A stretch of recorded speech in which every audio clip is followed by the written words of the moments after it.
l'heure du grand dossier, soyez bien évidemment les bienvenus sur LCI. Ce soir, cet enjeu, cette question retraite, taxe, un budget. À quel prix? Le coût de la survie du gouvernement est-il trop élevé? Alors attention, la censure, elle n'est pas écartée à 100% pour demain matin, mais le Premier ministre s'est peut-être bien offert un sursis avec la suspension de la réforme des retraites. Alors, une survie qui coûte cher, trop cher, qui gagne? Qui perd? Combien représente ce geste? S'il faut compenser à l'euro près ou presque, quel sacrifice pour le financer? Qui va financer? Nous vous dirons tout ce qu'il faut savoir grâce à Pascal Perry, encore une fois, devant cet écran. Et en parlant de sacrifice, le budget. Un projet de budget bancal, trop dur avec les classes moyennes et trop timide avec les riches. Oui, trop timide, disent en tout cas les socialistes qui promettent déjà le retour de la taxe Zuckman. Tous les éléments de compréhension, de débat avec nous. La vice-présidente du MEDEF est avec nous. Alain Madelin, ancien ministre de l'économie, nous rejoindra. Et pour tout comprendre de cette réforme des retraites, catastrophe ou opportunité, pour commencer, regardez, écoutez. Cette solution, elle est, il faut bien le dire, pour le pays catastrophique. Je pense qu'on était au bord d'une explosion. Sébastien Lecornu a pris une décision très responsable de faire ce pas-là pour apaiser. Choisir le moindre mal, c'est quand même oublier qu'on a opté pour le mal. L'intérêt supérieur de l'État, c'est que nous ayons de la stabilité institutionnelle. Est-ce que ça doit passer par un sacrifice ? Par une reculade, comme vous le dites, sur la réforme des retraites? La réponse est oui. Et c'est une victoire, il faut savoir la savourer. Et moi, rien ne me gâchera ce plaisir. Et pour tout comprendre, pour tout décrypter, nos invités sur ce plateau que je suis ravie de recevoir. Nous sommes bien sûr avec Pascal Perry, je l'ai dit, éditorialiste économie LCI. Pierre-René Lemain, je suis ravie de vous recevoir sur ce plateau. Il y avait longtemps, n'est-ce pas? Ancien secrétaire général de l'Élysée. Vous êtes ancien secrétaire général de l'Élysée de 2012 à 2014, sous François Hollande, et vous aviez comme adjoint à l'époque Emmanuel Macron. Il a fait du progrès, ce garçon. Il a fait du progrès, ce garçon, vous dites. Vous êtes également président de France Active qui accompagne tout un réseau d'entrepreneurs. Merci également, Céla Bourriou, d'être avec nous. Vous êtes journaliste politique TF1 LCI, bien évidemment. Et donc, je salue Paola Fabiani. Merci beaucoup de nous avoir rejoints aujourd'hui, d'avoir accepté notre invitation. Vous êtes vice-présidente du MEDEF. Dans cette émission, on aime bien d'abord tout poser sur la table afin de débattre. Je vous en prie, Renaud Pilat, faites votre entrée sur ce plateau, comme ça nous pouvons vous saluer. Renaud qui adore passer devant les caméras, éditorialiste politique TF1 LCI. Allez, je le disais, pour tout comprendre, tout analyser, d'abord, on pose tout ensemble, Pascal, devant l'écran. Pascal, quelles sont, pour commencer, très concrètement, les conséquences de la suspension de la réforme des retraites en 3 points? Alors, d'abord, effectivement, c'est une suspension. On ne va pas rediscuter le sens du mot suspension, mais en tout cas, on achète un peu de temps. Aujourd'hui, le juge de paix s'arrête à 62 ans et 9 mois pour 170 trimestres de cotisation. Je vous rappelle que l'agenda Touraine, la réforme Touraine, c'était précisément d'augmenter la durée de cotisation. Mais là, pof, il y a un mouvement. On arrête tout jusqu'à nouvel ordre. Deuxième élément, peut-être, on va s'interroger sur qui gagne et qui perd. Oui. Alors, les gagnants et les perdants.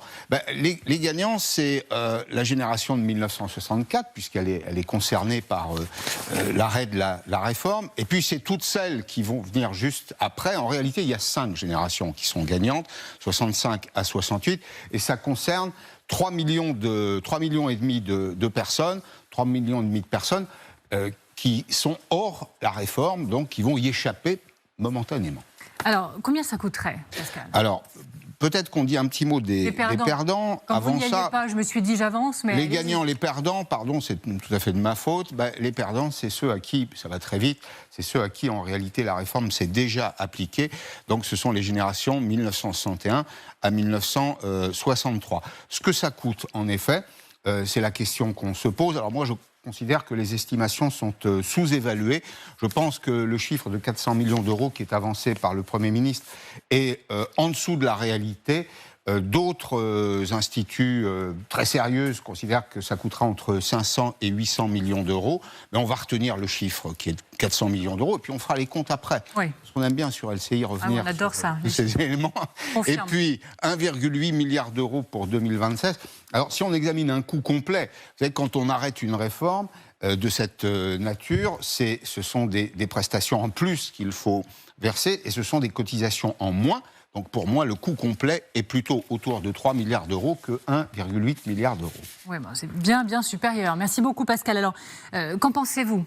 vice-présidente du MEDEF que vous êtes, est-ce que vous estimez que c'est une solution catastrophique? Parce que ça, on l'a entendu de la part de patrons aussi sur cette antenne aujourd'hui, et que tout le monde à la fin va le payer. Déjà, j'aimerais rappeler un point important, et le MEDEF alerte sur le fait que la conjoncture économique se dégrade. Et en France, elle est particulièrement détériorée. On parle de croissance, on parle de baisse des investissements, on parle de défaillance d'entreprises. On n'a jamais atteint le niveau de 2009. Là, on vient de l'atteindre. Donc effectivement, on est dans un contexte difficile économique. On est dans une situation, on a tendance à aller à contre-courant, et on va revenir sur la retraite, puisque les autres pays font l'inverse. Ils ont plutôt tendance, et je vous le rappelle, l'âge de la retraite dans les autres pays, si on prend l'Italie, le Portugal, l'Espagne, on est plutôt sur des âges entre 65 et 67 ans. Et en même temps, on parle d'augmenter, parce qu'on rapidement c'est lié, les prélèvements obligatoires. La question des retraites, c'est pas une question idéologique. La question des retraites, c'est comment sauvegarder ce modèle de protection sociale. Et finalement, pour le sauvegarder, il faut pouvoir le financer. Là, les chiffres qui ont été donnés rapidement par la Cour des comptes, et qui reviennent un peu sur ce qu'a dit le Premier ministre, c'est qu'effectivement, le déficit des retraites l'année prochaine, c'est 6 milliards. En 2030, ça augmente, et ainsi de suite. Il va bien falloir trouver une solution pour pouvoir compenser ce chiffre. Et donc, il va falloir prendre cet argent quelque part. Alors, le problème est là, en fait. Où on va le prendre? Quelles sont les pistes à ce stade pour compenser à l'euro près? J'exagère ou presque.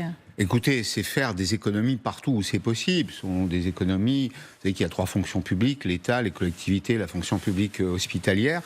C'est peut-être faire des économies avec la sécurité sociale sur, par exemple, les arrêts de travail, sur le remboursement partiel de certains médicaments, mais aussi sur des dispositifs sociaux qui coûtent cher aujourd'hui, pour lesquels il y a des effets d'aubaine, des effets d'opportunité, les ruptures conventionnelles, par exemple. Mais si vous voulez, si on doit trouver quelques milliards d'euros, il faudra les trouver quelque part. Et en effet, il faudra que ou l'État, ou les collectivités, ou dans le domaine de la protection sociale, la France trouve des économies. Mais vous le savez, l'argument massu et au sein du gouvernement, au-delà, c'est de dire le coût de l'instabilité est supérieur au coût de la suspension de la réforme des retraites. Le prix Nobel d'économie, vous le savez, il est français, il s'appelle Philippe Aghion, nos téléspectateurs le connaissent parfaitement. Hier d'ailleurs, il était notre invité sur LCI, et regardez cette séquence quand il croise au passage Olivier Faure dans notre tour. Il le félicite, regardez. Oui, il faut éviter le chaos. Oui, absolument. C'est bien. Même ça tout a déjà bougé. Oui, c'est très important. Bravo, merci. Bon. Allez, à bientôt. Au revoir. Voilà, ça c'est pour la séquence, mais juste avant, quelques minutes avant, quand il était en plateau ici, il expliquait pourquoi il fallait la suspendre cette réforme. Je vous laisserai réagir juste après, Madame la vice-présidente du MEDEF. Allez. Merci. Je pense qu'il fallait faire baisser la cocotte minute. Je pense qu'on était au bord d'une explosion que je ne voulais pas, parce qu'après on ne savait pas ce qui allait se passer. Et je pense que Sébastien Lecornu a pris une décision très responsable de faire ce pas-là pour apaiser. Vous avez vu que les spreads, je crois que les taux d'intérêt se mettent à rebaisser. Je crois on voyait bien qu'il fallait faire rebaisser la cocotte minute. Et c'est ça qu'il a fait. Donc je pense qu'il a fait ce qu'il fallait faire. Voilà. Et il faut stabiliser cette économie. Il faut arriver avec un budget qui soit raisonnable. Il faut une stabilité politique d'ici les élections présidentielles. Et aux élections présidentielles, on rediscutera des retraites. Madame Fabiani. Cette décision, elle relève plus finalement d'une urgence politique que d'une vision économique. Parce qu'effectivement, le déficit va donc augmenter. Donc effectivement, il va falloir, possiblement, ils vont évoquer le fait d'augmenter les prélèvements obligatoires. Prélèvements obligatoires, on est quand même dans le pays où on paye le plus de prélèvements obligatoires, où les entreprises cotisent le plus aux prélèvements obligatoires dans le monde. Donc effectivement, qu'est-ce qu'on va faire? Le risque, c'est de casser la machine qui fonctionne, c'est-à-dire la machine productive, c'est-à-dire l'économie. Et si on ne produit plus de valeur, on ne peut plus la dépenser. Il ne faut pas l'oublier, c'est une mécanique. Et juste un point quand même pour revenir sur le sujet précédent, et le même, ce qui nous inquiète au MEDEF, c'est que le Premier ministre, dans ses annonces, ne prend pas en compte ce climat et cette détérioration grave de la situation économique. Certains estiment que la détérioration, notamment du nombre d'emplois et du nombre de dégradations d'entreprises, c'est lié à l'instabilité politique aussi. Et donc c'est l'argument pour dire qu'il faut stopper l'instabilité politique à tout prix. Alors évidemment qu'il faut la stopper, mais par contre, c'est le à tout prix, parce que c'est finalement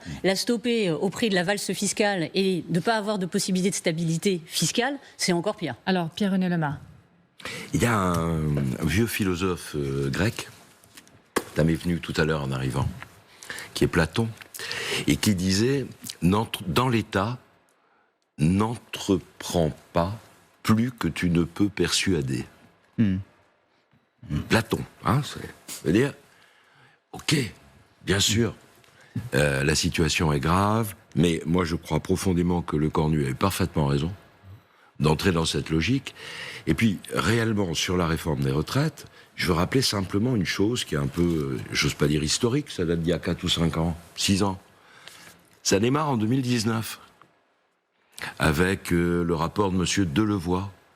Et on débat, et voilà, et l'âge pivot, oui, non, tout le monde a oublié ça.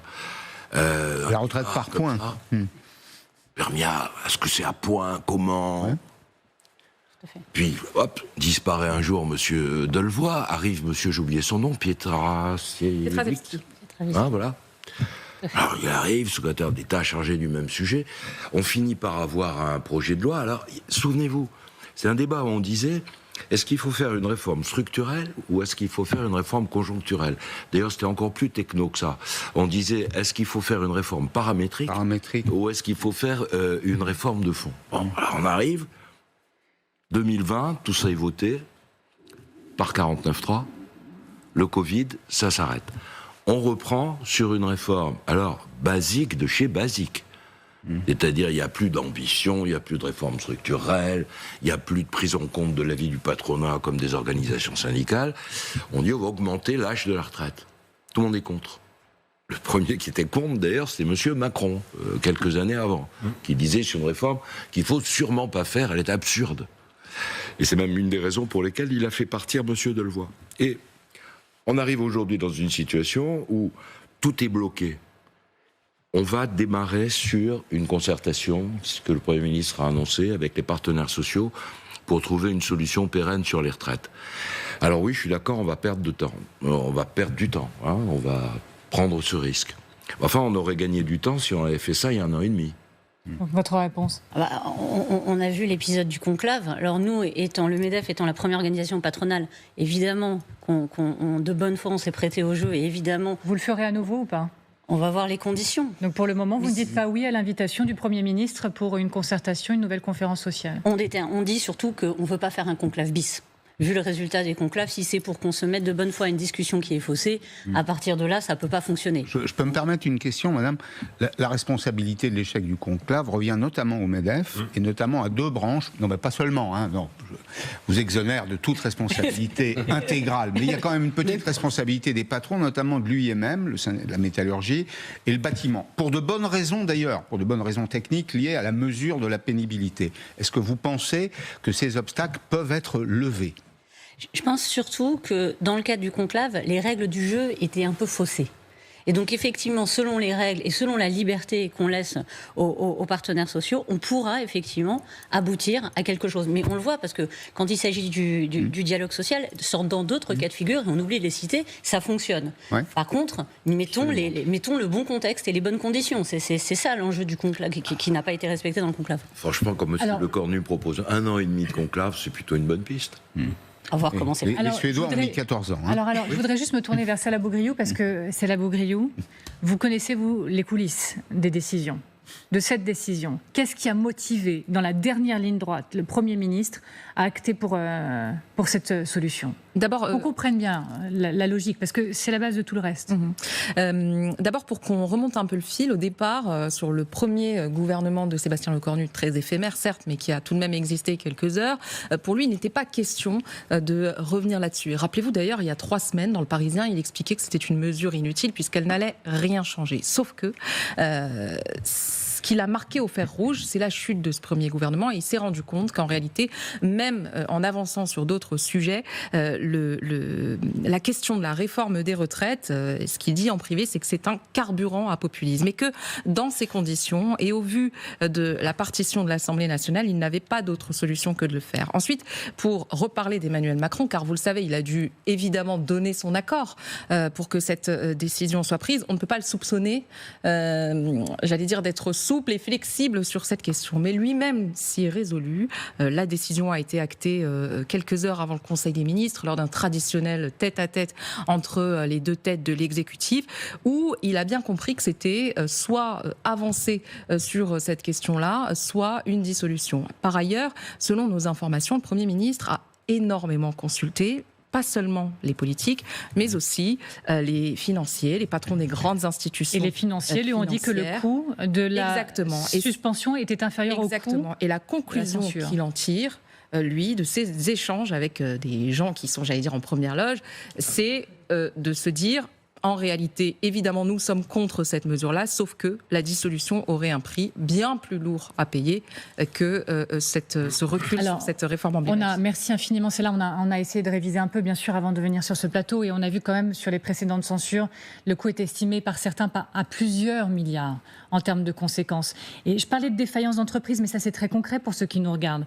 Au total, 6 800 défaillances d'entreprises ont été enregistrées en France en septembre, ce qui constitue la pire période de rentrée depuis 2009. Et vous êtes la première à le savoir sur ce plateau. Quand vous entendez cela vous dire que le Premier ministre a eu de la part des financiers un conseil, c'est de suspendre plutôt que la censure. Pourquoi vous ne l'entendez pas ? C'est pas qu'on l'entend pas. Posons une base. C'est clair que l'instabilité, et je l'ai dit, c'est terrible. L'instabilité et le manque de vision. Alors, l'instabilité, elle est politique, mais c'est aussi l'instabilité fiscale, je tiens à le dire, parce qu'on est quand même dans le jeu des chaises musicales sur les annonces fiscales. Et nous, chefs d'entreprise, c'est compliqué quand même de naviguer à vue et de se dire on va faire ci, on va faire ça, sans savoir. Bien sûr que l'instabilité est terrible et a un coût. Par contre, la question, c'est...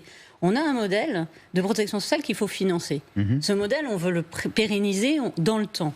Si on prend une décision court-termiste, et si elle ne s'inscrit pas finalement dans une vision plus long terme, ça ne va pas fonctionner. Et ça va coûter beaucoup plus cher. Ça va faire quoi concrètement ?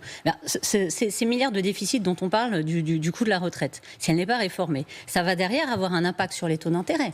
Ça va avoir un impact sur effectivement la dette, etc. Alors, je me permets de lever le doigt, parce que là encore, on a essayé de bosser un peu. Tout à fait. Le CAC 40 a ouvert en hausse ce matin, plus 2,40%. Les taux d'intérêt, on a regardé, les taux d'intérêt demandés à la France ont baissé de façon importante ces dernières heures, parce qu'il y a eu les déclarations faites par le Premier ministre. Le spread même, l'écart des taux entre la France et l'Allemagne, est en baisse. Oui. Est en baisse. Et donc, en fait, mais on là est où dans le court certains terme. disaient en amont, les investisseurs vont nous en mettre plein la figure parce qu'on recule, c'est pas ce qu'on voit dans les indicateurs. On est dans le court terme. Regardons dans le moyen terme. Comment on finance ? Et nous, ce qu'on prône, c'est effectivement, et on est bien d'accord là-dessus, de revoir le modèle de financement de la protection sociale. C'est ça le sujet. Mais effectivement, là, il y a un effet d'annonce et un effet de stabilité. Ce que je dis, c'est une politique, c'est une politique très court-termiste. Mais le déficit, on va le compenser comment, en fait ? Renaud Pilat. J'entends tout à fait ce que vous dites, mais lorsqu'il y a un début d'incendie dans une maison et que vous êtes face à un incendie qui se propage, eh bien, vous ne vous demandez pas si vous allez, à long terme, agrandir la maison. Déjà, il faut éteindre l'incendie. Et si vous n'éteignez pas l'incendie, il va y avoir beaucoup de victimes. Et les victimes, on les connaît. Les victimes, Amélie l'a rappelé, c'est 2800 faillites d'entreprises, notamment de petites boîtes, qui, depuis des mois, n'ont plus de commandes publiques. 6 800 défaillances d'entreprises enregistrées. Oui, 66 000 depuis le début de l'année. C'est ça, 6 800, 68 000 depuis le début de l'année, 14 000 depuis début juillet, dont beaucoup de petites boîtes, notamment qui vivent de la commande publique. Il faut savoir que l'État est à l'arrêt, On est là, on a l'impression qu'on est au mois de mai, que tout va bien, qu'on va partir en vacances l'été. Non, on est dans la plus grave crise politique depuis le début de la 5e. Donc comme l'État est à l'arrêt, il n'y a pas de commande publique. Et à partir du moment où il n'y a pas de commande publique, notamment dans le BTP, vous avez des arrêts. Et dernière chose, depuis un an, 14 milliards, ça coûte cette crise politique. 14 milliards. Voilà. Qui va payer ? Ça va être notamment les entreprises. Alors, pardonnez-moi, le temps manque, mais j'ai une dernière question avant de vous laisser filer, parce que je dois laisser filer madame. J'ai lu que le patronat était plus traumatisé par la taxe Zuckman que par les retraites. La taxe Zuckman, elle revient par la fenêtre. Olivier Faure dit que ce sera un amendement qui va arriver, qui va revenir sur la table. Ça vous traumatise plus que toute autre chose, la taxe Zuckman ? Alors, je ne pense pas qu'il faut parler de traumatisme. Par contre, non, nous, ce qui nous inquiète, c'est très simple. En fait, c'est augmenter toute forme de prélèvement obligatoire de cotisation des entreprises. Parce que là, on parle de Zuckman, mais là, on est en train de parler de taxer les holdings, mais c'est pas clair comment on va évaluer les holdings, quels sont les holdings, et ainsi de suite. En fait, ce qui nous inquiète, c'est l'instabilité fiscale, avec tous ces effets d'annonce. On est passé de l'un à l'autre. Et ce qui nous inquiète, c'est qu'on augmente encore les prélèvements obligatoires sur les entreprises, qui sont déjà, effectivement, vous avez raison, dans des situations plutôt assez critiques, avec des défaillances, et qu'en fait, on est déjà le pays le plus taxé, donc là, on va encore plus taxer la machine productive. Les grandes entreprises uniquement. Alors attention, sur les holdings, il y a plusieurs choses. Et puis on parle de différentes taxes. On parle de différentes taxes aussi autres. Donc, et puis par exemple, si je reviens aussi, la suppression de l'apprentissage, c'est pas une taxe directe sur les entreprises, mais c'est quand même quelque chose qui touche tout le monde, notamment les entreprises, mais aussi l'emploi. Je rappelle qu'il y a 100 000 emplois qui ont été supprimés. Je vous remercie beaucoup d'avoir été avec nous. Je vous vois tous réagir. On va reparler de la taxe Zuckman dans quelques instants, promis. On revient dans cette émission dans un instant sur la question du budget. Budget d'effort pour les Français, budget qui va même fâcher tout le monde. Je vous en prie, Alain Madelin, vous pouvez faire votre entrée sur ce plateau, ancien ministre de l'économie et des finances. Merci beaucoup d'être avec nous. Merci de l'avoir été. Restez avec nous. On se retrouve pour toutes les infos, les faits et le débat. À tout de suite. Vous êtes bien devant le grand dossier. Toujours cet enjeu, retraite, taxe, un budget, mais à quel prix? On en parle avec mes invités sur ce plateau. Mais là, tout de suite maintenant, c'est l'essentiel de l'actualité. Le Conseil d'État rejette le recours de Marine Le Pen contre son inéligibilité immédiate. Le tribunal correctionnel de Paris a condamné en mars la chef des députés du Rassemblement national à 4 ans d'emprisonnement, dont 2 fermes, 100 000 € d'amende et surtout une peine de 5 ans avec exécution immédiate pour l'inéligibilité. Donc le procès aussi à la une de Cédric Jubilard, accusé d'avoir tué sa femme Delphine et d'avoir fait disparaître son corps. Dans sa dernière phrase, quelle peine sera réclamée contre l'accusé? Le réquisitoire des 2 avocats généraux, c'est en ce moment. Le verdict est attendu ce vendredi. On en vient à cette alerte. L'ONU tire la sonnette d'alarme sur la hausse record de CO2 dans l'atmosphère en 2024. Par rapport à 2023, la concentration moyenne mondiale de dioxyde de carbone, puissant gaz à effet de serre, a enregistré sa plus forte hausse depuis le début des mesures modernes, selon l'Organisation météorologique mondiale. Voilà pour l'essentiel de l'actualité. Donc, ce grand dossier, on en reprend le fil, toujours avec mes invités que je salue. Nous sommes toujours avec Pierre-René Lemah, toujours avec Pascal Perry, avec Céla Bougriou, avec Renaud Pilat et avec vous, Alain Madelin. Donc, encore une fois, merci d'avoir accepté notre invitation, ancien ministre de l'économie et des finances. Avec cette question centrale maintenant, budget, il est sur la table. Est-ce un budget d'effort pour tous les Français? Est-ce un budget qui va fâcher tout le monde? Regardez les grandes lignes avant de nous lancer. Le Premier ministre prévoit 30 milliards d'euros d'économies dans le projet de loi de finances pour 2026.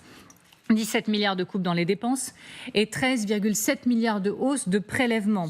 Encore une fois, Pascal, on va tout poser devant l'écran. On y retourne ensemble, Pascal. Dites-nous, pour commencer, Pascal, est-ce que tout le monde est concerné par ce budget? Ah oui, les personnes physiques comme les personnes morales, c'est-à-dire le particulier comme les entreprises de toute taille. Alors, le premier élément, c'est le gel de l'impôt sur le revenu. Alors, vous savez, on parle d'année blanche. L'année blanche, il faut peut-être redéfinir ce que c'est.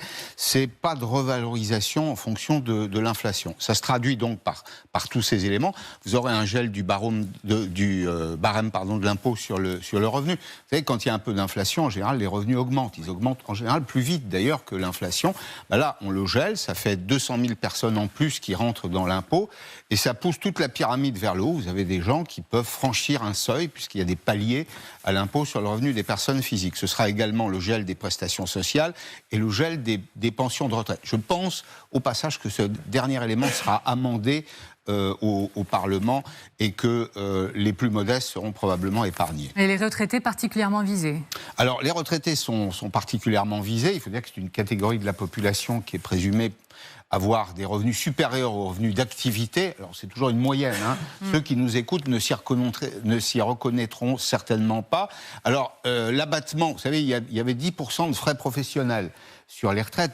On se demande bien ce que ces 10% de frais professionnels faisaient avec des retraités qui n'ont plus, a priori, de frais professionnels. Tout ça est transformé dans cette mesure, 2 000 €, c'est un forfait, et non plus 10%, 1,4 million de retraités perdants, ce sont les retraités qui ont les revenus les plus élevés, et ça devrait préserver les petites retraites. Et parlons aussi, Pascal, des petites taxes très précises qui vont toucher beaucoup de monde. Alors, on en a retenu 2.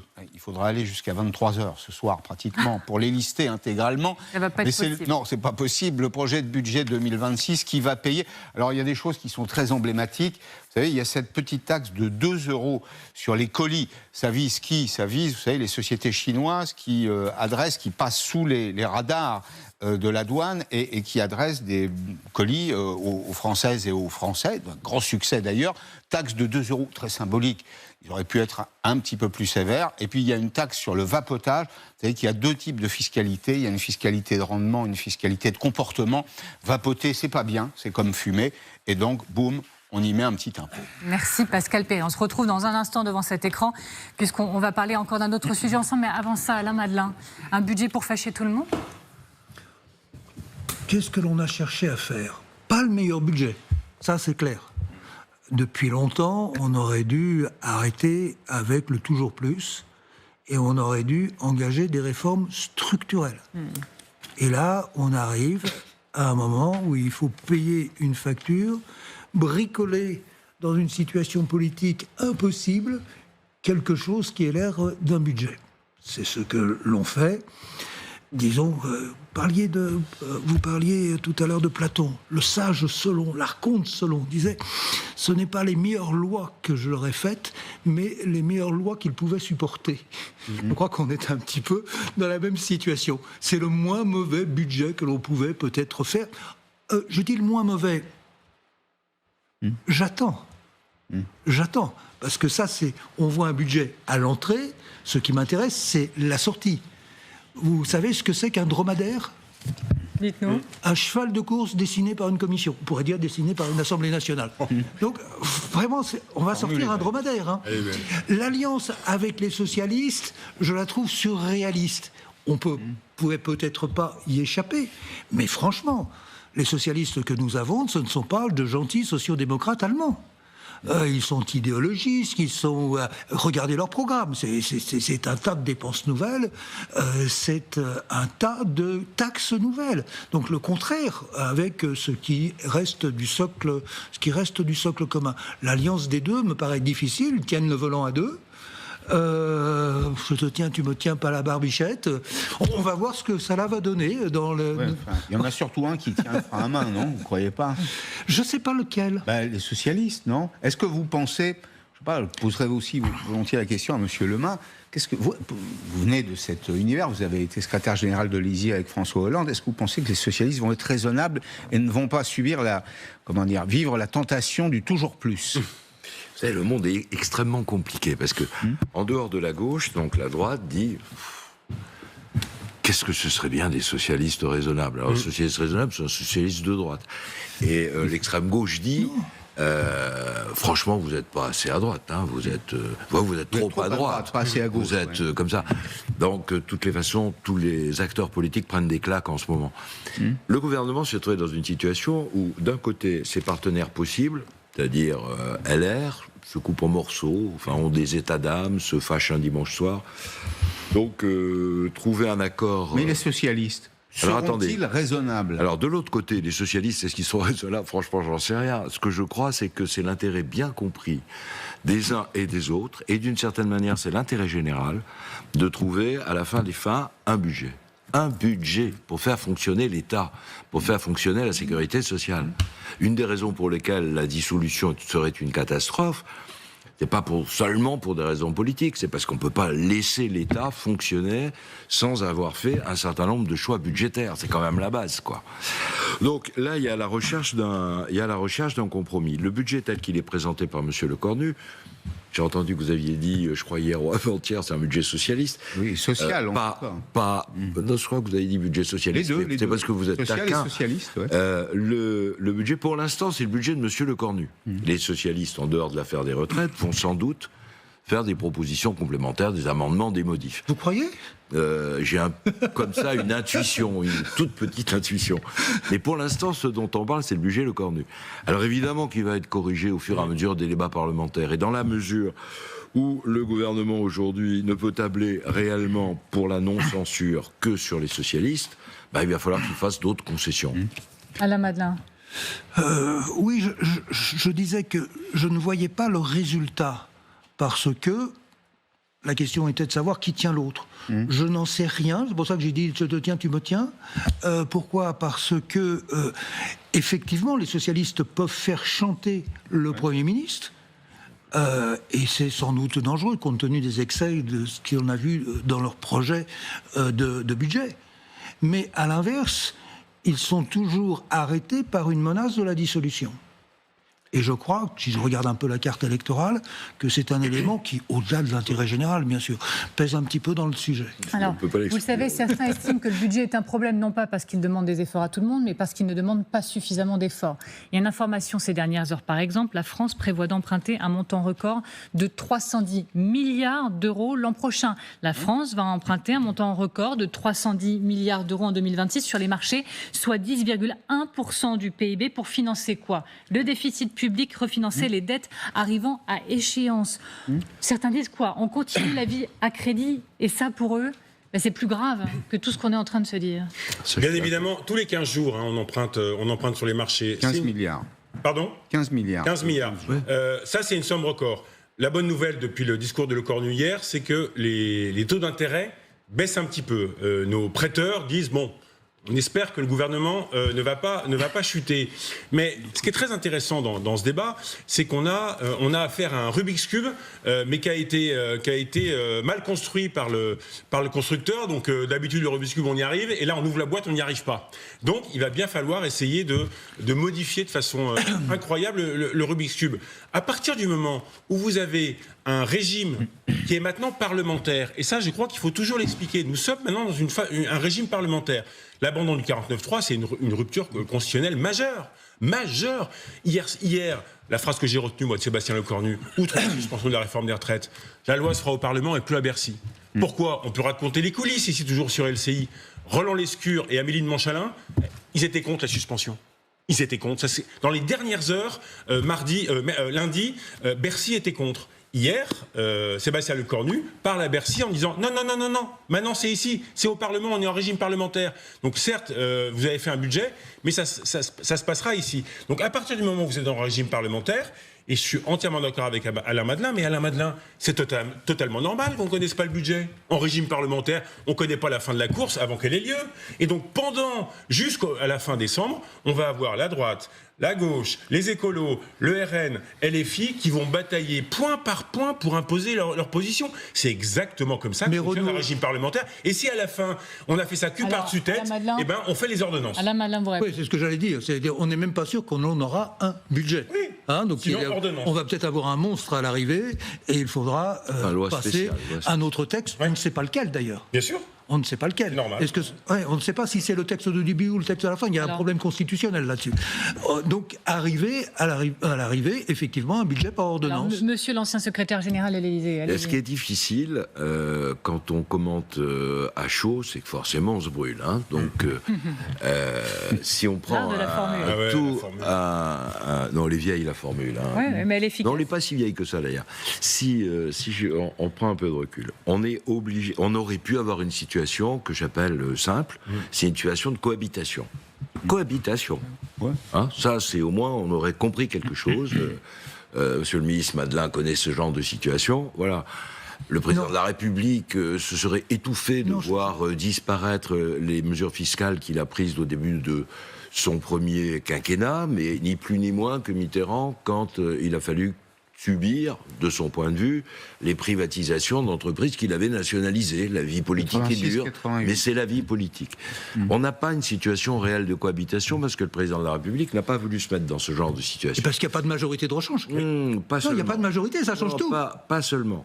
Parce que s'il avait nommé un Premier ministre, et la preuve, peut-être que c'est M. Lecornu qui va la faire, c'est-à-dire un Premier ministre avec comme mission, non pas d'essayer de faire plaisir à tout le monde, mais de trouver une majorité parlementaire à l'occasion du budget, puis demain à l'occasion d'autres textes, on n'en serait peut-être pas là. Donc il faut trouver les éléments d'un compromis. Voilà. Donc on va réinventer ce que la Ve République a connu à l'époque de Michel Debré, ce qui ne rajeunit personne, mais entre 58 et 62, c'est-à-dire un régime parlementaire, où on peut essayer de trouver, mesure par mesure, des compromis. Et je pense que ce qui a été mis sur la table, pour l'instant, une situation qui est très ouverte. Il va y avoir un débat sur la taxe Zuckman, c'est sûr. On va en parler. Il va y avoir un débat sur les pensions de retraite et les pensions en général. Il va y avoir un débat sur la masse des crédits de dépenses sociales, comme toujours. Les holdings familiaux. On trouvera un équilibre. Alors, c'est la Bourriou. Vous qui connaissez tous les cas, encore la une fois France a toutes les intérêt à coulisses, trouver vous un connaissez équilibre. très bien les arcanes de tout ça. Sébastien Lecornu a-t-il vraiment une marge? Est-ce que ce budget, si on parle très concret, va effectivement beaucoup bouger, va être effectivement beaucoup remodelé en fonction du débat? Alors qu'il va beaucoup bouger, c'est une certitude. Qu'il y aura tout un tas d'incohérences, tout le monde s'y attend. Que certaines mesures passent grâce au Rassemblement national et à la gauche, d'autres grâce à la droite et aux macronistes.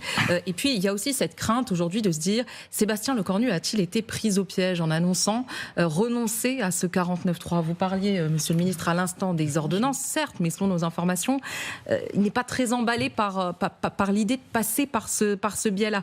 Donc maintenant, reste à savoir quel atterrissage pour tout cela. En tout cas, il y a une forme de pessimisme, pour ne pas dire aujourd'hui une fatalité, dans les rangs du socle commun, ou en tout cas de ce qu'il en reste, sur l'issue de ces débats. Et puis, dernière chose peut-être, ça semble technique comme ça, mais au fond c'est quand même assez politique. Le fait que Sébastien Lecornu décide de faire passer cette suspension de la réforme des retraites par voie du PLFSS, donc le projet de loi qui concerne la sécurité, la finance de la sécurité sociale, ça donne aussi une indication de son idée. Il a besoin aujourd'hui que le Parti socialiste vote cela. Sauf que c'est une mauvaise nouvelle pour les socialistes, parce que dans ce PLFSS, il y a des tas de mesures d'économie qui, si vous voulez, font que les socialistes s'arrachent les cheveux rien qu'à l'idée de les voir. C'était mal. Alors justement, pour ça, pardon, juste je finis là-dessus, ce sera évidemment très compliqué dans tous les cas. Soit on se retrouve avec quelque chose de totalement incohérent, soit pire, eh bien Sébastien Lecornu tombe avant même de réussir à faire passer un budget. Alors, on va vous parler dans un tout petit instant de la taxation des riches et des entreprises et des très riches via la taxe Zuckman qui repasse par la fenêtre, vous allez tout comprendre. Mais effectivement, Pascal, le budget de la sécurité sociale, c'est le budget qui va faire mal. Les économies demandées dans le prochain PLFSS pour la Sécu, c'est 7,1 milliards d'euros. Avec, là, on a pris deux exemples, le doublement des franchises ou la taxe sur les mutuelles. C'est vrai, le budget qui va faire mal. Oui, Amélie, cette année, le déficit de la sécurité sociale, c'est entre 21 et 22 milliards d'euros. C'est-à-dire qu'on part d'une situation... On a un modèle de protection sociale qu'on a choisi de financer par le travail, majoritairement par des cotisations sociales payées par les salariés et les employeurs. Ça joue évidemment sur le pouvoir d'achat des salariés, parce que vous savez, c'est le coin socio-fiscal, hein, l'écart entre le brut et le net. Et puis pour les entreprises, c'est le coût du travail. Ça intervient dans le coût du travail. Donc il faut qu'on trouve d'autres moyens de financer ça. Et la seule issue aujourd'hui, c'est tout à la fois de réfléchir sur le long terme, sur le moyen terme, comment je finance ma protection sociale en France, parce que j'y suis très attaché, mais en même temps, comment j'interromps aujourd'hui les avaries, comment je réduis les avaries. Vous avez vu, les arrêts de travail, ça explose, le transport sanitaire, ça explose. Tout ça, c'est la santé, si vous voulez. Donc, il faut absolument il faut que chacun fasse des efforts. Alors, chacun... Parfaite transition. Que chacun fasse des efforts. Les plus riches, les entreprises, on n'en a pas encore parlé pour le moment. Pourtant, Roland Lescure, quand il confirme les 14 milliards d'euros de hausse d'impôts, il parle bien de 2,5 milliards demandés aux plus riches, des mesures qui visent aussi les bénéfices des très grandes entreprises. Là encore, je vous emmène avec moi, Pascal. Pascal, il y a pour commencer, il faut être très clair, deux dispositifs qui visent en effet à taxer les plus aisés. Oui, on va commencer par dire que l'an prochain, dans le budget, le taux de prélèvement va augmenter. La promesse, c'était de le faire baisser. Il augmente, il passe de 43,6 à 43,9. Alors, projet de budget 2026, en l'état, donc pour les très riches, c'est... Alors, la contribution sur les hauts revenus, là, on parle des personnes physiques. Vous savez, c'est les gens dont les revenus personnels sont supérieurs à 250 000 euros par an, 500 000 avec un couple, avec un impôt qui est très progressif. Il y aura une surtaxe, ça nous amène, grosso modo, à une imposition marginale, c'est-à-dire au taux le plus élevé, de l'ordre de 50%. Taxe sur les holdings. Alors, les holdings, on a beaucoup de messages pour nous dire, mais qu'est-ce que c'est que ces holdings? C'est des sociétés de détention qui bénéficient d'un régime européen, régime fiscal européen avantageux entre la mère et la fille.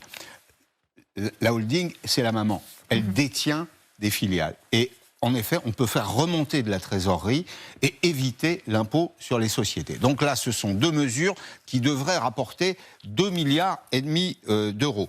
Et puis, il y a une surtaxe sur les sociétés les plus robustes, sur les grandes sociétés, c'est le panneau suivant. Les grandes entreprises surtaxent à l'impôt sur les sociétés, alors plus 4 milliards d'euros, ce qui nous amènera à un taux moyen d'IS, d'impôt sur les sociétés, autour de 30 à 35%. C'est-à-dire que c'est comme si les réformes Macron avaient été balayées. Et puis il y a une baisse en revanche de la CVAE, c'est la contribution sur la valeur ajoutée, 1,3 milliard. Elle rapporte 9,6 à 9,7 milliards. Donc vous voyez qu'il en reste encore dans les caisses. Elle est payée par les entreprises, c'est ce qu'on appelle un impôt de production qui finance notamment les collectivités territoriales. Je vous remercie Pascal Perry, il est formidable Pascal Perry. Alain Madelin, pour certains ces mesures, elles sont beaucoup trop timides, celles qui visent les plus aisés, et il n'aurait fait, le Premier ministre, que le minimum vital. Votre regard? Alors vous avez une campagne avec M. Zucman, qui a été immédiatement suivi par toute la gauche, et puis avec un peu de bon sens aussi par l'ensemble des Français, quasiment l'ensemble. Pourquoi ? Parce que lorsqu'on leur dit, écoutez, il y a des très riches qui ne payent pas d'impôts, des ultra-milliardaires qui paient moins d'impôts que leurs femmes de ménage, on est spontanément d'accord. Si on peut réparer l'injustice et trouver de l'argent pour éviter de restreindre trop avec le budget, les gens sont pour, bien évidemment. Le seul problème, c'est que ce que dit M. Zucman, c'est faux. C'est faux sur les chiffres. S'agissant des grandes fortunes, le symbole c'est bien évidemment Bernard Arnault, s'agissant des grandes fortunes, on dit qu'il ne paie pas d'impôts, ou il paie très très peu d'impôts. On va y revenir tout ça. Mais à l'origine, vous voyez que vous avez une mesure qui est ciblée sur les ultra riches, mais la taxe Zucman, c'est pas que ça. C'est pas les ultra milliardaires, ça descend à 100 millions. Oui. C'est-à-dire à 2000 fois moins. Et puis, quand vous voyez la mesure qui est prise aujourd'hui par le gouvernement, les fameuses holdings, c'est pas seulement les mères-filles, Pascal. Non, c'est aussi, il y a tout un ensemble de holdings qui sont concernés. C'est 40 000 fois moins. Oui. 40 000 fois moins que la fortune de M. Bernard Arnault. Alors ça, c'est une leçon. On commence par mettre les riches en tête de gondole, les ultra-riches, et puis ensuite on descend, et on frappe vraiment très bas. Le ruissellement. Avant d'en revenir à Olivier Faure, qui a dit très officiellement qu'il veut le retour de la taxe Zucman sur la table, M. Zucman, il avait déjà réagi au budget dès hier. Avant même qu'Olivier Faure dise « moi je vais retourner avec la taxe Zucman ». Il a dit ceci: dans le projet de loi de finances que je viens de consulter, tout a été fait pour épargner Bernard Arnault et les milliardaires français. C'est donc aux autres catégories sociales qu'il est demandé de faire des efforts une fois de plus. Alors je vous vois réagir, Pascal Perry. Non, mais c'est faux. C'est factuellement faux. Je vais vous donner deux chiffres. Renaud, et après on ira à l'Assemblée. Monsieur Lema aussi, après on ira à l'Assemblée. Allez. LVMH fait 10% de son activité en France, 10% de son chiffre d'affaires, et il paye 40% de ses impôts. Voilà. Un porte-avions tous les 2 ans. Un porte-avions nucléaire tous les 2 ans. Je n'ai rien d'autre à ajouter. C'est une contribution entre 4 et 5 milliards d'euros chaque année. Donc, arrêtons les mensonges. Continuons d'en parler. Renaud Pilat et Monsieur Lema. Et après, je dois retrouver Éric Coquerel qui nous attend à l'Assemblée. Je vais vous dire, s'il y a une dissolution de l'Assemblée après la chute du gouvernement Le Cornu demain, il faut que M. Zucman choisisse une circonscription et qu'il se lance en politique avec l'étiquette PS. Quand on est un économiste, on est sérieux. La taxe Zucman, c'est n'importe quoi sur le plan économique. À partir du moment où vous avez, je termine là-dessus, une entreprise, un individu ou des associés qui ont une société qui est valorisée parce qu'ils ont une idée de génie, comme les Américains, de 150, 200, 300 millions d'euros, on va les taxer, alors que pour l'instant, tout ça est dans la boîte. Il y en a même qui ne se versent pas de revenus. Comment ils vont payer ? Ils vont vendre leur part ?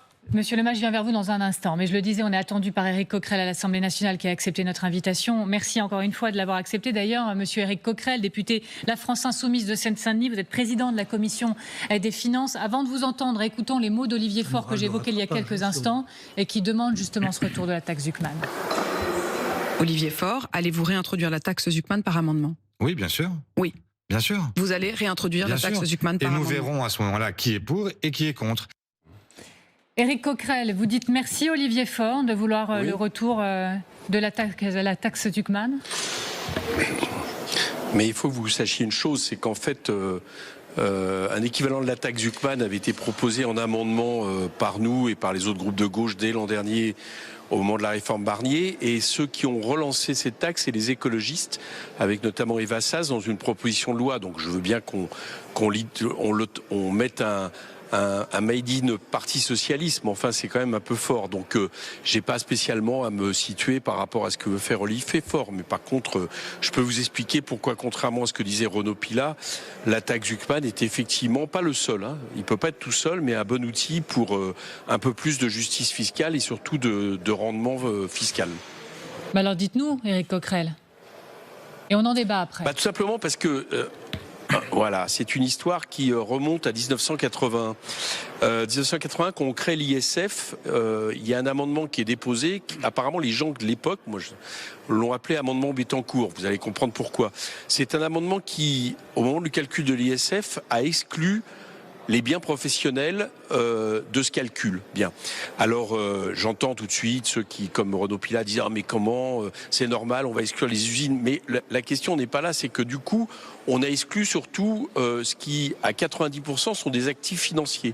Autrement dit, on a permis aux ultra-milliardaires, et c'est d'ailleurs pour ça qu'ils payaient très peu d'ISF par rapport, j'allais dire, à tous ceux qui étaient assujettis, de finalement déporter une grande partie de leurs revenus ou de patrimoine personnel qui était assujetti de manière plus importante à l'impôt sur des biens professionnels qui, eux, ne l'étaient pas. Voilà, c'est comme ça que ça s'est passé. Alors pourquoi il faut le faire ?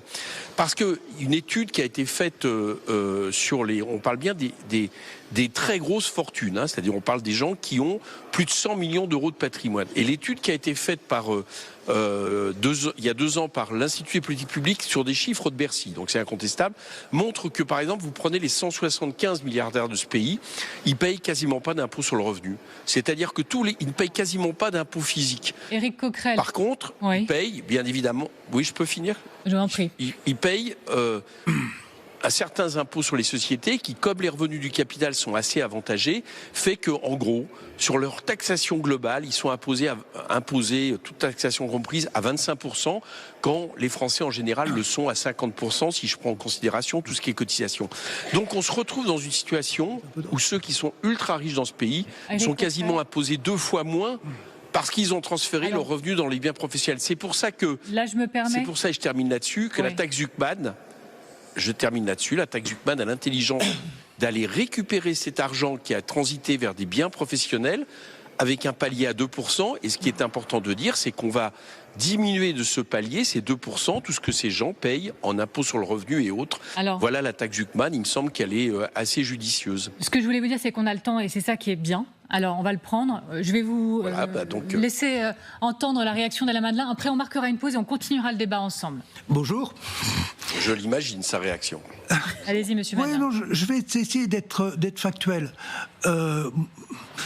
Encore une fois, ce n'est pas un problème de sympathie pour les riches. C'est un problème de connaissance de la machine économique et qu'est-ce qui est le plus intéressant pour le plus grand nombre. Et particulièrement pour les plus défavorisés, ceux qui sont en bas de l'échelle, où tout le monde a intérêt à la croissance de l'économie et tout le monde a intérêt à une société d'opportunité. J'insiste sur ce point-là parce que la divergence, elle ne porte pas sur le but. La divergence, elle porte sur les moyens. C'est quelque chose d'important. Alors, s'agissant des grandes fortunes, il faut bien comprendre comment fonctionnent les grandes entreprises, et particulièrement les très grandes fortunes. Ce ne sont pas c'est pas de l'argent qui a été gagné à la loterie et qui a été mis dans des œuvres d'art, dans une chambre forte quelque part. C'est de l'argent qui travaille. Et ça veut dire quoi qui travaille ? Ça veut dire qu'à partir de ce capital qui appartient à quelqu'un, qui l'a fabriqué au fil des années, par son talent, il y en a qui se plantent, mais lui il a réussi. Bon, il fabrique un capital, et ensuite ce capital il le met au travail. Ce capital, bien évidemment, il va des emplois, des salariés, des cotisations sociales, des impôts de production, etc., etc. Et puis, à un moment donné, il va dégager un bénéfice. Ce bénéfice, en réalité, c'est le travail de M. Arnault qui l'a fait, le bénéfice. Le bénéfice, il va être taxé à 25%, plus maintenant lorsqu'il s'agit de milliardaires. Il va être taxé plus... Mais derrière... Attendez, laissez-moi terminer. Oui, mais on va pouvoir poursuivre le dialogue juste après la pause. Je dois le faire. Donc je vais me faire disputer. Vous voulez pas que je me fasse disputer, M. Madelin ? Mais on va continuer d'en parler dans un instant et vous entendrez notamment ce qu'en pense Philippe Aghion, qui est quand même prix Nobel de l'économie, qui en a dit ce qu'il pensait hier sur ce plateau. On reste ensemble. À tout de suite. Et vous êtes toujours devant le grand dossier retraite, taxe, un budget à quel prix? Toujours avec Pierre-René Lemay, avec Monsieur Madeleine, avec Céla Bougriou, Renaud Pila, Pascal Perry, Éric Coquerel. Merci d'être resté avec nous. Avant de vous laisser filer, Monsieur Coquerel, le prix Nobel d'économie Philippe Aghion était sur ce plateau hier. C'est pas le plus à droite de la bande, si vous me permettez cette expression. Et regardez pourquoi il pense que c'est exactement ce qu'il ne faut pas faire, la taxe Zuckman. Prison fiscale. Il faut un système fiscal redistributif et juste. Il faut aussi que le système fiscal ne décourage pas les nouveaux entrants. Par exemple, avec toute l'amitié que j'ai pour lui, la taxe Zuckman est exactement ce qu'il ne faut pas faire. Parce que voilà quelqu'un comme Mensch ou d'autres qui démarrent des entreprises. Arthur Mensch, le patron de Mistral. Arthur Mensch, la mission de Mistral, démarre une boîte qui est très valorisée, qui est l'espoir de l'IA en France, un des espoirs. Il est fortement valorisé à 12 milliards d'euros et il ne fait pratiquement pas de profit pour le moment. Si on applique la taxe Zuckman, il doit aller chercher des prêteurs, des financiers, pas pour innover, mais pour payer ses impôts, alors que les concurrents dans d'autres pays, eux, ils vont se financer pour innover. Votre réponse au prix Nobel de l'économie, Éric Coquerel, depuis l'Assemblée. Déjà qu'il y a d'autres prix Nobel qui disent l'inverse. Stiglitz était là il n'y a pas très longtemps et il me semble aussi pertinent que le prix Nobel que vous avez interrogé. Mais plus globalement, ça va, on a à peu près l'habitude par rapport à la taxe Zuckman d'entendre le même exemple. C'est-à-dire on va prendre l'exemple de l'actionnaire principal de Mistral en disant mais vous voyez bien, en fait il investit, vous allez lui demander de payer de l'argent qu'il n'a pas déjà. Bien. Première réaction, ce cas-là, il ne peut pas, on peut pas généraliser sur ce cas-là. L'ensemble des très riches Français qui possèdent des actions, etc. C'est un cas qui est quand même assez rare. Le rendement moyen des actions en France, il est de 6% par an. Donc celui qui n'aurait pour l'instant aucun rendement est un cas excessivement rare. Donc il faut trouver une solution. La première solution qui avait été proposée, c'est soit par exemple un étalement éventuellement de la manière de payer. La deuxième solution, c'est que l'État, dans un certain premier temps, se paye en actions et pourra de cette manière-là, quelque part, à un moment donné, la fiscaliser, quitte, pourquoi pas, la revendre même aux propriétaires de Mistral plus tard, ou à des salariés ou autres.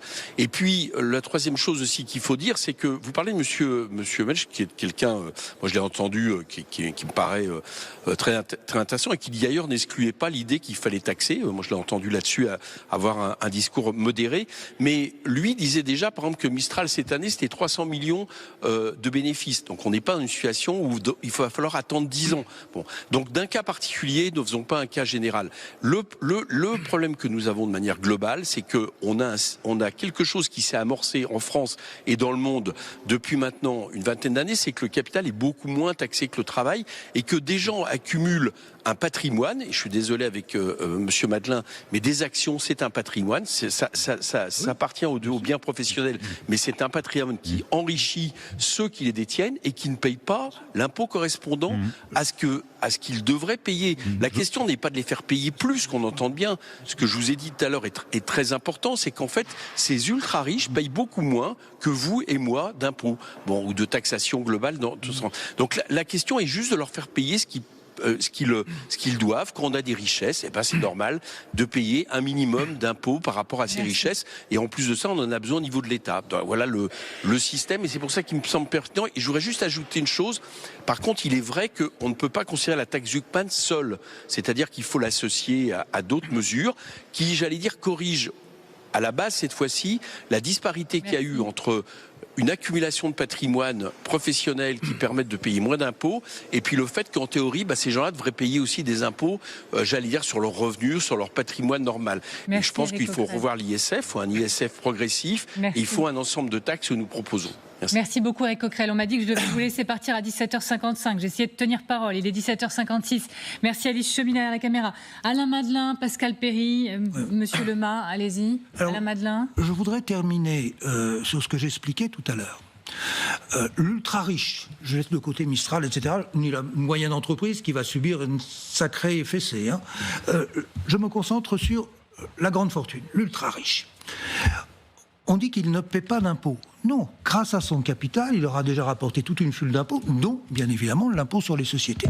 Si, après, sur les bénéfices de cette entreprise, il veut prendre de l'argent pour lui, ça s'appelle un dividende. Et il va être taxé sur ce dividende, et même surtaxé, pour certains cas, compte tenu de la surtaxe de l'impôt sur les sociétés. Au total, s'il prend de l'argent, l'ultramilliardaire va payer entre 55 et 65% d'impôts. C'est ça les vrais chiffres.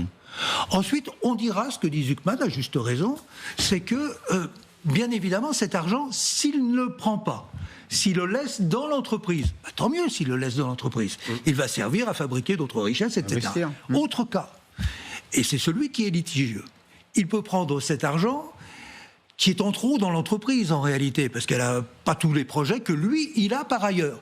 Et il va les mettre dans d'autres projets. Et là, la machine, elle repart, parce qu'elle va fabriquer d'autres richesses, d'autres trucs. Attends, je termine sur les holdings. Parce que c'est extrêmement à comprendre. Nous ne sommes pas seuls au monde.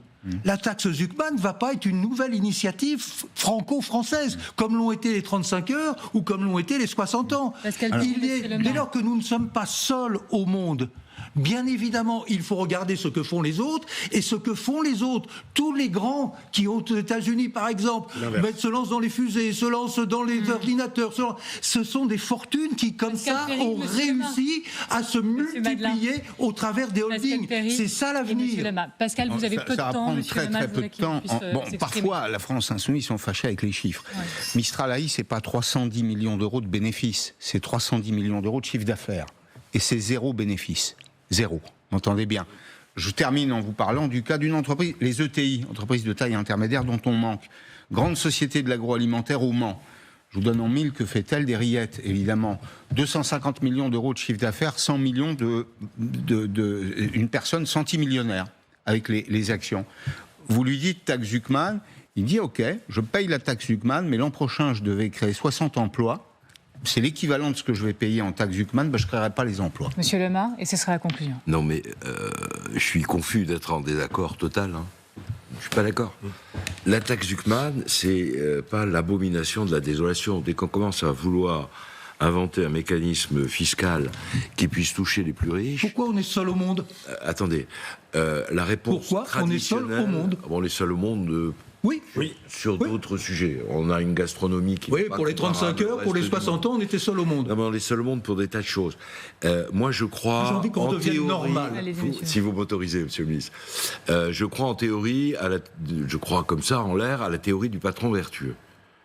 Maintenant, les Français, d'une manière générale, tous, vous l'avez dit tout à l'heure, dans les sondages, considèrent qu'il y a une très forte inégalité entre les niveaux de prélèvement des plus riches et des autres. La taxe Zucman, elle a un inconvénient majeur. Moi, je trouve que c'est une bonne idée avec un inconvénient majeur. C'est qu'elle est trop simple. C'est bizarre, mais c'est comme ça. Elle est trop simple. Et notamment, le fait de vouloir taxer des revenus qui n'existent pas encore d'entreprises et notamment de start-up qui sont riches, c'est pas uniquement Mistral, c'est évidemment quelque chose d'assez absurde. Mais l'idée de vouloir avoir une taxe différentielle qui permette aux grandes fortunes d'être taxées au même niveau que le reste me paraît une bonne idée. Elles le sont, même davantage. Je vous l'exposerai tout à l'heure. On va organiser une nouvelle émission, ce sera la conclusion vraiment. Bon, alors, tant pis. Mais ce que je veux dire, c'est que c'est l'addition de l'ensemble de ces mesures qui me paraît le bon compromis. C'est-à-dire les mesures holding, le cornu. Vous vous trompez. Les mesures sur le différentiel de taxes sur les grandes fortunes, le cornu, promis, et une taxe on organise une nouvelle adaptée. émission à 100% taxe Zucman. Elle vous passionne, je le sais. Je vous remercie d'avoir participé au grand dossier. Merci à vous de nous avoir regardés.